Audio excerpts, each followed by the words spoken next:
Salam saudaraku, selamat bertemu di program introspeksi diri awal pekan. Saudara, saya merindukan supaya kita semua pada saat mendengarkan kebenaran firman Tuhan yang kita bicarakan pada hari ini, kita boleh mengintrospeksi diri kita masing-masing. Sebelum kita membaca kebenaran firman Tuhan, terlebih dahulu kita berdoa. Tuhan Yesus, kami datang kepadamu Tuhan saat ini, memohon hikmat dan pewahyuan dari Tuhan, sehingga kami boleh mengerti kebenaran firman-Mu yang boleh kami pelajari. Tolonglah kami Tuhan, supaya kami boleh mengerti dan paham, sehingga kami tahu Tuhan, dari manakah sumber dari segala berbagai macam persoalan yang mengganggu kehidupan kami. Terima kasih Tuhan, dalam nama Yesus. Haleluya. Amin. Kebenaran firman Tuhan yang kita baca pada hari ini adalah dari Ulangan 8 ayat 11 sampai ayat 15. Hati-hatilah supaya jangan engkau melupakan Tuhan Allahmu dengan tidak berpegang pada perintah, peraturan dan ketetapannya yang kusampaikan kepadamu pada hari ini, dan supaya apabila engkau sudah makan dan kenyang, mendirikan rumah-rumah yang baik serta mendiaminya, dan apabila lembu sapimu dan kambing dombamu bertambah banyak, dan emas serta perakmu bertambah banyak, dan segala yang ada padamu bertambah banyak, janganlah engkau tinggi hati sehingga engkau melupakan Tuhan Allahmu yang membawa engkau keluar dari tanah Mesir, dari rumah perbudakan. Saudaraku, pada waktu Musa akan naik ke Gunung Nebo, dan sebelum dia meninggal saudara, dia menuliskan kitab Ulangan. Dan dalam Ulangan 8, Musa menceritakan saudara mengapa Tuhan membawa mereka ke padang gurun, supaya mereka dibuat Tuhan menjadi manusia-manusia yang rendah hati saudara. Dan beberapa saat lagi mereka akan menyeberang sungai Yordan dan memasuki tanah Kanaan. Dan sebelum mereka memasuki tanah Kanaan, Musa memberikan peringatan kepada mereka. Ya, peringatannya adalah supaya mereka jangan lupa kepada Tuhan dan supaya mereka jangan tinggi hati. Saudara, kalau kita perhatikan di dalam kitab Hakim-Hakim saudara, peringatan Musa ini diabaikan. Bahkan bangsa Israel lupa kepada Tuhan dan mereka menyembah berhala-berhala. Dan karena mereka menyembah berhala, maka Tuhan mengizinkan mereka ditindas oleh bangsa-bangsa yang tadinya telah mereka kalahkan. Saudaraku, kesombongan adalah masalah yang serius. Bangsa Israel diperingatkan supaya jangan kamu tinggi hati. Saya merenungkan saudara, dan nanti pada bagian akhir saya akan bersaksi tentang pengalaman buruk yang telah saya derita, dan sebagai bahan introspeksi diri bagi saya, karena saya telah melakukan banyak kesalahan, khususnya terjebak ke dalam kesombongan. Saudara, kesombongan ini adalah senjata paling ampuh yang dipakai iblis untuk menghancurkan manusia. Inilah yang ditawarkan oleh iblis kepada Hawa di Taman Eden. Dan dosa kesombongan ini juga yang membuat iblis jatuh dibuang dari sorga ke bumi. Saudaraku, bahkan Rasul Paulus di dalam 2 Korintus 12 ayat 1 sampai 9 menceritakan bagaimana dia menderita karena ada utusan iblis yang diizinkan Tuhan menyakiti tubuhnya. Kenapa Tuhan mengizinkan utusan iblis itu mengganggu hidup Paulus? Karena Paulus ini ada dalam bahaya kesombongan, saudara. Jadi hamba-hamba Tuhan, orang-orang yang dikaruniai oleh Tuhan hal-hal yang ajaib, haruslah berhati-hati dengan dosa kesombongan. Ya, bahaya sekali ini, saudara. Kesombongan adalah merasa diri hebat. Di dalam 1 Korintus pasal 1, saudara, saya bacakan untuk kita di ayat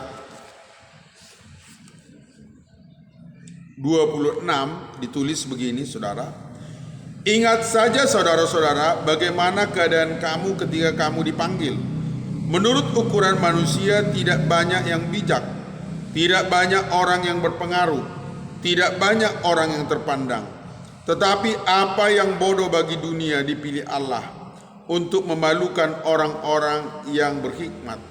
Dan apa yang lemah bagi dunia dipilih Allah untuk memalukan apa yang kuat. Dan apa yang tidak terpandang yang hina bagi dunia dipilih Allah.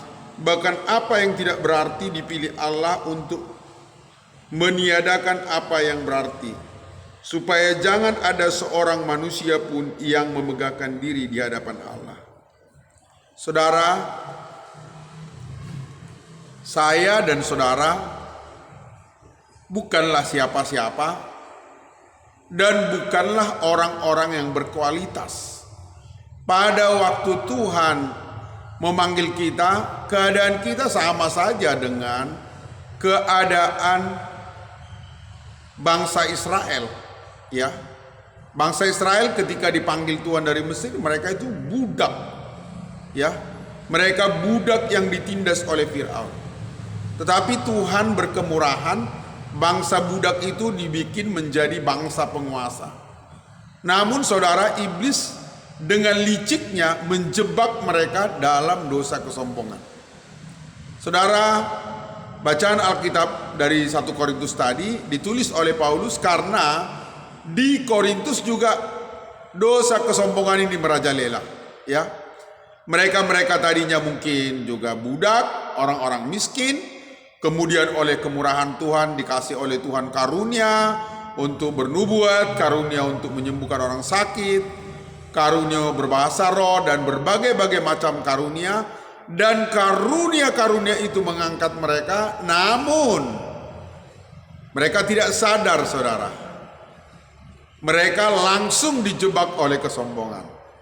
Dan begitu ada kesombongan, maka terjadilah duel, ya, ribut di dalam gereja Korintus, saudara, ya. Dan itu mendatangkan kesedihan bagi Paulus yang menulis surat dengan keras. Saudara, saya sendiri sejujurnya, saudara, kalau melihat perjalanan hidup masa lalu, saudara, boleh saya katakan banyaklah kesalahan, khususnya dalam hal kesombongan ini, saudara. Pada waktu saya masih membantu seorang hamba Tuhan, ya, untuk pelayanan di sana, saudara, ya, Tuhan memberi berbagai macam kemurahan kepada saya, ya, diberi hikmat sama Tuhan, diberi kesanggupan memimpin sama Tuhan untuk bekerja sama dengan Bapak Gembala, saudara. Namun saudara, ketika saya merasa ide saya, ya, ketika saya merasa bahwa orang-orang mendengar dengan serius ketika saya berkhotbah saudara. Maka pada saat itu juga benih kesombongan itu langsung tertanam saudara. Kalau saya selalu mengumpamakan ini saudara dengan pancing iblis. Dikasih iblis umpan dan saya langsung menelan umpan itu saudara. Saya bertengkar hebat dengan Bapak Gembala dan akhirnya saya keluar dari gereja itu karena saya merasa bahwa saya sanggup, saya merasa berkualitas, saya merasa hebat. Namun apa yang terjadi saudara? Tuhan membawa saya ke padang gurun. Begitu banyak persoalan-persoalan yang menekan, yang membuat saya sampai pada satu titik, Tuhan saya tak mampu Tuhan. Saya bodoh Tuhan. Saya tidak tahu lagi apa yang harus dibuat. Ya saudara, untuk membuat saya sadar, kamu itu sombong. Ya, saya percaya seperti ini Tuhan menunjuk saya ini. Monang, kamu itu sombong. Lalu saudara, oleh kemurahan Tuhan, kemudian Tuhan mengangkat sedikit saudara di dalam pelayanan. Ya, dengan kita berdoa memohon, Tuhan tambahkanlah satu jiwa Tuhan, tambahkanlah satu jiwa Tuhan, tolong. Rasanya mendapatkan tambahan satu jiwa di jemaat yang kami layani saudara, itu rasanya begitu senang sekali saudara. Lalu pada suatu hari Tuhan berkarya saudara. Ada sejumlah saudara yang memiliki ekonomi yang lebih bagus dari suatu suku tertentu, ditambahkan Tuhan di dalam pelayanan kami saudara. Dan ini saudara menimbulkan perasaan bangga lagi saudara. Timbul lagi perasaan bangga. Setelah timbul perasaan bangga saudara, maka terjadilah suatu sikap di mana orang-orang yang saya banggakan tadi, yang ekonominya lebih bagus, yang berasal dari suku tertentu saudara, akhirnya mereka pun mengeluarkan berbagai macam sikap yang merendahkan saya. Kalau saya ingat peristiwa itu saudara, hati saya begitu sedih. Saya pergi ke gereja saudara, rasanya tubuh saya seperti dirobek-robek saudara. Saya terjebak kembali saudara ke dalam pancing iblis itu saudara. Saya menemukan saudara di dalam pelayanan yang dipercayakan Tuhan untuk saya layani, sedikit saja perkembangan, ada kemajuan sedikit, wah langsung saudara. Kadang-kadang tidak sengaja saudara diposting di Facebook ya, dan orang-orang mengkomen sebagai bangga, hebat, kasih jempol, senang. Tapi saudaraku, kemudian tidak berapa lama saudara, paling 1-2 bulan, kita juga langsung saudara menghadapi banyak persoalan dan terjebak lagi dalam kerangkeng si iblis saudara. Dari situ saya belajar saudara, betapa berbahayanya kesombongan itu. Makanya saudara, sekarang ini seringkali kadang-kadang teman hamba Tuhan bertanya, sudah berapa jiwa jemaat yang dilayani? Saya dengan rendah hati berkata, masih sedikit. Saya takut menceritakan saudara berapa banyak jumlah jiwa yang kita layani. Kadang-kadang ada pertanyaan, berapa pos, berapa ini, berapa jemaat, berapa ini, berapa keuangan. Saya paling takut saudara menceritakan itu.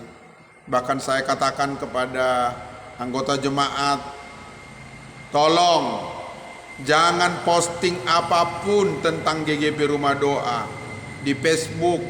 Cukuplah bagikan kebenaran firman Tuhan yang kita dengar. Ingat, bahaya kesombongan.